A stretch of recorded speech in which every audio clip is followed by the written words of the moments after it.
Muito bem, mais uma participação do Eco, das notícias do Eco, aqui no Vozes do Planeta. E hoje eu tenho o prazer de receber a querida Maristela Crispim. Tudo bem, Maris?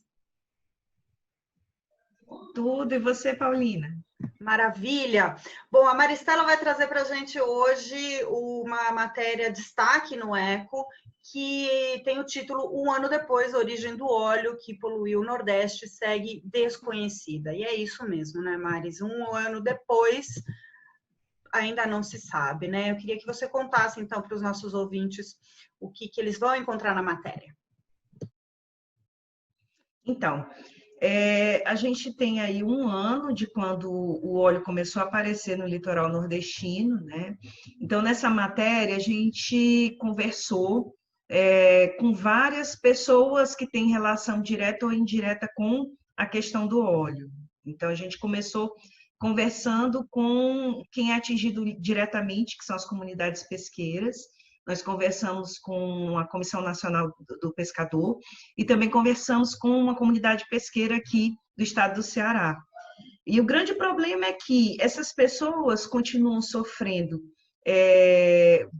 dos problemas que aconteceram em decorrência do surgimento das manchas de óleo, né, da incerteza sobre como essa poluição afeta a elas que lidam diretamente nesses ambientes e ao pescado, né, que é o fruto da sobrevivência deles, né? Tanto do ponto de vista do consumo como da comercialização. Com razão, as pessoas ainda estão desconfiadas. Esses pescados, esses peixes, mariscos, crustáceos dessas regiões, e há toda uma incerteza em relação a isso. E o grande nó dessa questão é que até hoje a gente não tem nenhum estudo publicado, a gente tem um estudo divulgado na mídia, né, da Universidade Federal da Bahia, sobre qual seria a origem geoquímica desse óleo, que seria a Venezuela, mas essa pesquisa ainda não foi publicada, né? A comunidade científica ainda não considera como oficial, porque não foi publicada, segundo a pesquisadora que está envolvida, ainda está para ser publicada essa pesquisa, mas de fato não se sabe de onde esse óleo vazou.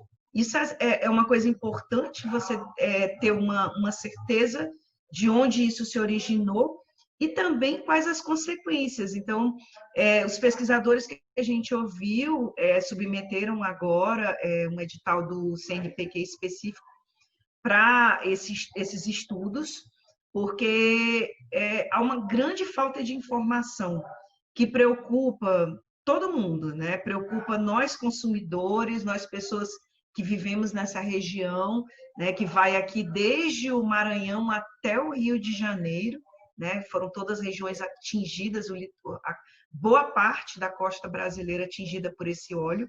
Ninguém sabe ainda as consequências, né? Qual é a dimensão desse acidente, porque os pesquisadores dizem o seguinte: ele não pode ser, ele pode não ser mais visível, né? Isso tudo está na matéria. Ele pode não ser mais visível, mas ele pode provavelmente ainda estar contaminando na medida que ele for se tornando invisível aos nossos olhos. Microbiologicamente ele ainda está agindo. Então, assim, ninguém tem uma dimensão. Ainda há pesquisas em andamento sobre quais as consequências para a biota dessa região, né, para todos os organismos vivos que estão nesses ambientes e também para as pessoas que vivem, frequentam e consomem alimentos provenientes desse ambiente. Então, tudo isso está na matéria, né? A gente fica preocupado porque há uma grande, realmente, incerteza e falta de informação. Há pesquisas em andamento e pesquisadores que estão debruçados, né, de várias instituições aqui da região sobre esse problema. E somado a isso também, Maris, não está, né, totalmente dentro da matéria, né, mas tem também a questão agora, somado, digo, nas comunidades pesqueiras, né, que na sequência teve a pandemia, né, ou seja, a gente está vendo uma grave situação social, de vulnerabilidade social agravada, né, ainda mais somado agora com a pandemia, né? Sim, eu também coloquei um pouco disso na matéria, né? Não tem como não falar sobre o que veio na sequência. Nós tivemos um problema que foi de setembro até fevereiro. Em fevereiro, quando as pessoas achavam que a coisa ia ser retomada, né? Tem toda uma expectativa das comunidades pesqueiras sobre a Semana Santa. Nós tivemos aí o impacto da pandemia sobre essa atividade, que foi um impacto cumulativo, né? Então, essas comunidades pesqueiras que já vinham sofrendo as consequências, continuam sofrendo as consequências dessa contaminação por petróleo nas praias do litoral do Nordeste, um pouquinho do Sudeste, aí se viram afetadas também pela questão da pandemia, e ainda tem um agravante que o pessoal do movimento comentou, de que nem todos tiveram acesso às 2 parcelas de um salário mínimo que foi destinada para essa categoria nesse período, né? Então, principalmente as mulheres, né? As mulheres foram muito impactadas, porque existe um cadastro que tem uma série de problemas e questionamentos que vem se arrastando ao longo dos anos, e isso também cerceou a oportunidade de muita gente ter acesso a essa verba, né? Então, é realmente muito preocupante as consequências socioambientais, né? Então, você tem uma consequência para o meio ambiente, para a saúde dessas pessoas e para a saúde financeira também. Muito bem, Maris. Realmente, Maristela Crispim, hoje aqui no Vozes do Planeta, trazendo então as informações do destaque do ECO. Recomendo muito vocês entrarem e lerem a matéria completa, né? Essa parceria muito bacana de compartilhamento de informações e de notícias socioambientais entre o ECO e o Vozes do Planeta. Maristela, muito obrigada, querida. A casa é sua. Te espero para uma próxima. Não acho que eu que agradeço o convite. E a gente está sempre aqui disposta a contribuir com as nossas informações socioambientais aqui do Nordeste, e como jornalista que atua na área ambiental, assim como você, a gente tem que estar atento ao que está acontecendo, né? Tudo de bom aí para vocês e para o Vozes do Planeta. Muito bem, então, para começar este episódio 148, que a gente vai falar de Amazônia, o Dia da Amazônia, 5 de setembro, temos muitas frentes para falar, muitas vozes para falar sobre a Amazônia. A gente vai começar esse episódio com o fotógrafo Victor Moriyama, que está com a gente agora. Tudo bom, Victor? Você acaba de voltar de campo, de voltar da Amazônia, e trouxe um material super especial para a gente ouvir aqui no Vozes do Planeta. Um prazer te receber hoje aqui.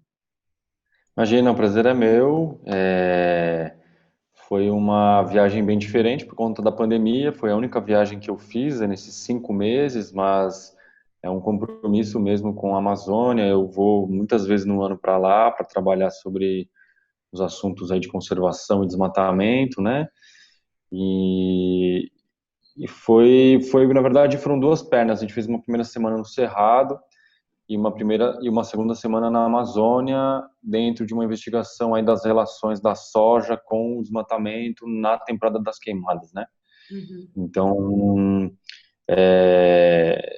mesmo com esse decreto presidencial que proíbe as queimadas de todo tipo em todo o território nacional por 120 dias, o que deu para constatar é que, obviamente, isso não se cumpre na prática. A gente rodou mais ou menos uns 3.600 quilômetros, foi um trabalho exaustivo de estrada, e a gente não cruzou com nenhum carro de fiscalização, seja do MMA ou seja do IBAMA. Então isso é muito sintomático, porque escancara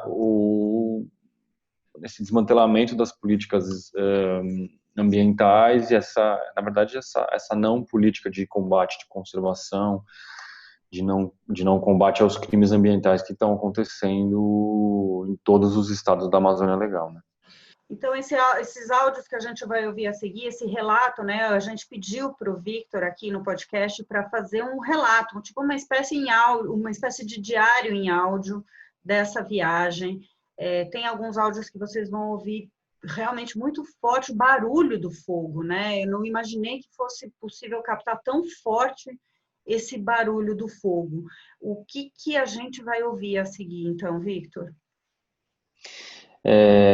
Pois é, bom, nesses 15 dias eu intercalei depoimentos dia sim, dia não, mais ou menos, ou em alguns momentos que eu achei que valiam realmente a pena, mas especialmente nos momentos de fogo, né? Porque fazer um relato ali do campo, ali quando está com as emoções muito vivas, é sempre muito mais rico emocionalmente do que um relato aqui, quando você está frio já na sua casa, no seu escritório, enfim, você está longe ali do calor das emoções, do calor literalmente, né? E então é muito assustador, assim. Teve particularmente um lugar de uma reserva ali que a gente estava no município de Cláudia, que é bem no norte do Mato Grosso, já quase divisa com o Pará, ali um pouco para cima de Sinop, e assim, o barulho das araras assim era uma coisa muito forte, porque você conseguia entender que elas estavam claramente desesperadas, assim, foi um dos momentos mais marcantes da minha vida. E elas estavam extremamente desesperadas, assim, com o fogo chegando próximo daquelas árvores ocas, onde elas adoram fazer os ninhos, né? Então, eu ficava vendo os casais de arara sobrevoando ali em volta desses paus ocos ali, com um desespero muito grande por conta dos seus ninhos, então o barulho que elas faziam e a fumaça, então assim, fiz umas fotografias das araras no meio das fumaças, assim, uma coisa muito forte, né, para os animais. Fico imaginando uma arara, que ainda assim é uma ave de, né, quase grande porte, mas é um animal pequeno, né, mas mesmo assim, como que ele fica absorvendo toda aquela fumaça e voando no meio da fumaça, quer dizer, além dela ter aquele som que ela emite que é super alto, mas aquilo é emitido por várias araras, assim, por constantemente, assim, dava para entender a agonia, assim, delas e da natureza gritando, porque o fogo é isso, ele é a destruição, né? O fogo, ele é a destruição, ele acaba com tudo e a fumaça provocada, né? É muito é muito forte, né? Porque, poxa, eu tava lá de máscara de gás, óculos, todo paramentado para poder estar perto do fogo, e ainda assim é super difícil, que o calor começa a queimar a roupa, começa a queimar tudo. E aí uma hora você tem que sair correndo, começa a dar um desespero, assim, porque eu sou meio impulsivo, né? Então eu mergulho em direção ao fogo, mas uma hora é demais, assim, você começa a até passar um pouco de mal, você tem que sair um pouco para respirar e tomar água, e é claustrofóbico, porque às vezes você não consegue respirar, mesmo com a máscara de gás vedada, ela não consegue, sei lá, segurar totalmente ali os vapores e tal. E aí quando você está muito dentro de um lugar onde tem muita fumaça, você não tem respiro, né? Então é muito dá uma agonia, assim, às vezes beira até um certo desespero, né, de você não conseguir respirar enfim, aí tem que manter a calma, né, tomar uma garrafa d'água, se hidratar muito, né, para continuar tentando chegar um pouco mais perto ali do fogo. Então, é um pesadelo, né, é um cenário de terror, assim. Essa agonia dá para sentir um pouco nesses áudios, justamente, né, com essa dificuldade de respirar, em alguns momentos que você tinha na hora que você está narrando, que a gente vai ouvir já daqui a pouquinho. E, infelizmente, né, como a gente falava em off, esse não é uma pauta de agora, essa é uma pauta que vem se agravando, essa é uma tragédia que vem se agravando no bioma amazônico e também no Pantanal. Coincidentemente, não é coincidência, na verdade, o ano passado a gente falou nesse mesmo período, você tinha acabado de voltar também da Amazônia para fazer esse relato. Então, antes da gente ouvir aqui, minha última pergunta é a sua relação com o bioma, a sua relação nessa cobertura dessa pauta também já vem há bastante tempo, né? E como eu falei, infelizmente, não é de agora.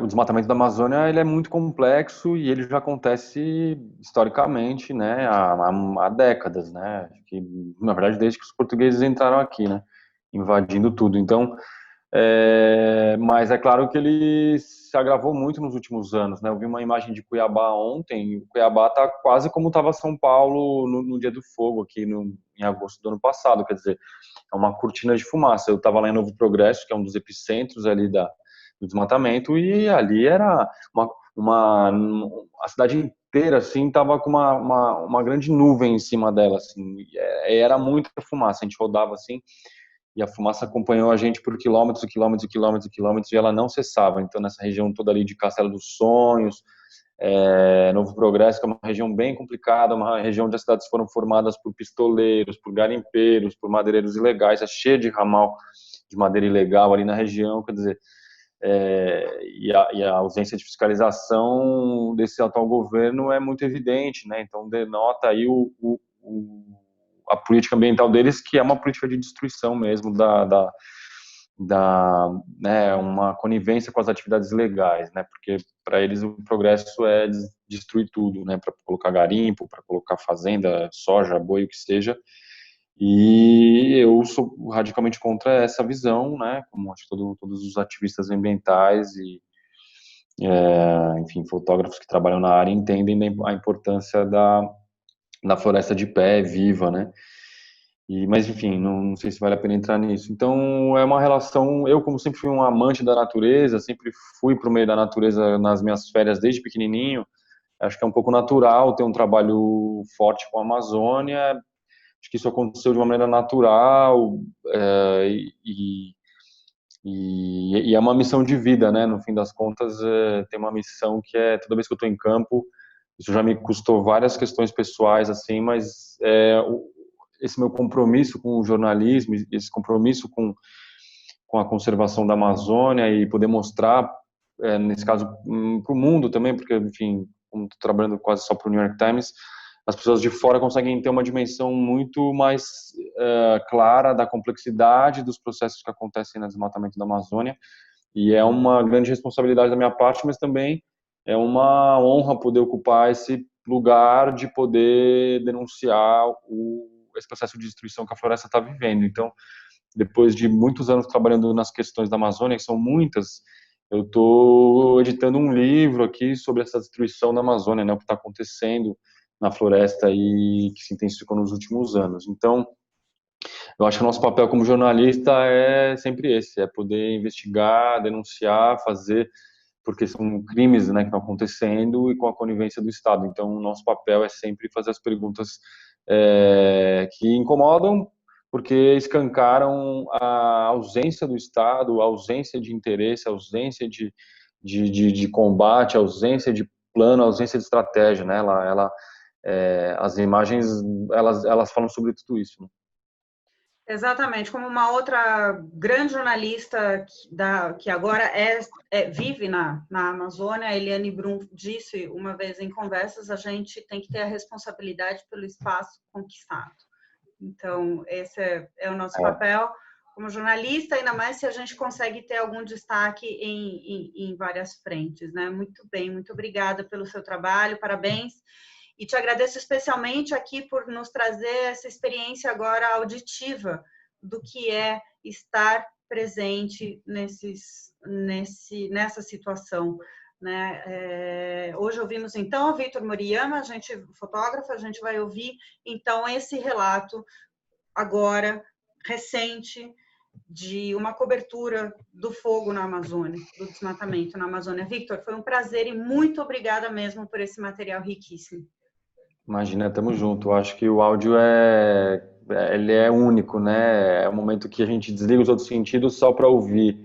E acho muito importante ouvir. Parece que nessa sociedade nossa é cada vez mais difícil ouvir, né? Escutar os outros. Então é um prazer poder dar esse relato de campo ali, ou, enfim, poder contribuir aí para que as pessoas entendam um pouco mais a gravidade do que está acontecendo na maior floresta tropical do mundo.